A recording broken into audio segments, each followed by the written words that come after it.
আপনারা সৌরভ পালদেরকে চিনেন না? আমরা চিনি না 53 বছর ধরে। তারা কারা আমরা সব জানি। তারা সেই টোকাই রাজনীতির প্রতিকৃতি। এই জন্যই তো জাতিসংঘের মানবাধিকার এমনি এমনি করা হয়েছে।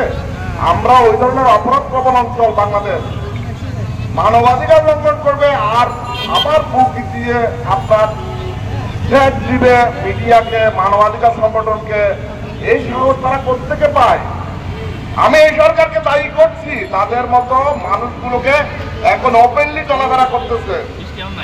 তারা কেমনে এই সাহসটা পায়? গভর্নমেন্ট দায়িত্ব আছে।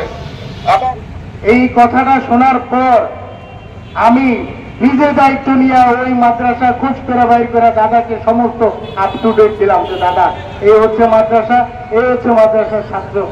এমন অনেক ঘটনা চোখে দেখেছি দাদার সাথে চলনে। ঠিক আছে, দাদা যেহেতু আমাদের বাংলাদেশ সাংবাদিক কমিটির কেন্দ্রীয় নেতা, সেই হিসেবে আমরা এতটুকুই কামনা করব প্রশাসনের কাছে যে তাকে কোনো প্রকার হয়রানি, মামলা হামলা চূড়ান্ত ভাবে যদি কোনো প্রমাণ না মিলে তাহলে এতটা হয়রানি করা যাবে না। আজকে এখানে দাঁড়িয়েছি, কালকে জাতীয় প্রেস ক্লাবের সামনে দাঁড়াবো। এমনটাই আমরা চাই যে আমাদের গণমাধ্যম কর্মীদের কেউ যদি কণ্ঠরোধ করার চেষ্টা করে আমরা থেমে থাকবো না। পরিশেষে এটুকু বলতে চাই যে আজকে যারা এখানে সমবেত হয়েছেন, বিভিন্ন সংগঠনের বিভিন্ন সাংবাদিক নেতৃবৃন্দ, বিভিন্ন সহযোদ্ধারা, এখানে আমার সামনে রানা আছেন, ওদিকে আমাদের ভাই ফয়সাল আছেন, তারাও খুব রিসেন্টলি এই ধরনের হামলা মামলা শিকার হয়েছে। তারা তথ্য চাইতে যাওয়াতে তাদেরকে কাদাবাজ বানিয়ে দেওয়া হয়েছে। ট্যাগিং লাগানো বন্ধ করুন, পেশাদার গণমাধ্যম কর্মীদেরকে পেশাদারিত্বের সাথে কাজ করার সুযোগ করে দিই। একটি সংবাদের অফিস, একটি পত্রিকার অফিস, যেখানে অনেক গণমাধ্যম কর্মীরা কাজ করে, সেই সংবাদ মাধ্যমের উপর নগ্ন হস্তক্ষেপ আসছে।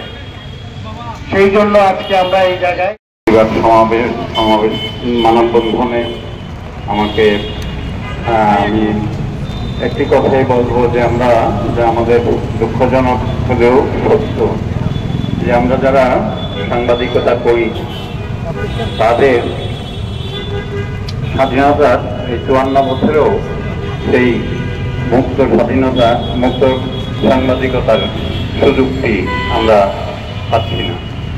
আপনারা লক্ষ্য করলে দেখবেন যে শুধু বর্তমান নয়, আমরা অতীত থেকে শুরু করে ধারাবাহিক আমরা লক্ষ্য করছি যে আমরা একটা স্বাধীন দেশ পেয়েছি, একটা পতাকা পেয়েছি, আর কিন্তু স্বাধীনতার যে চেতনা বোধ, স্বাধীনতার যে মূল্যবোধ, সেটি রক্ষা হয় গণতান্ত্রিক প্রক্রিয়ায়। সেটির রক্ষা কবচ হল মিডিয়া বা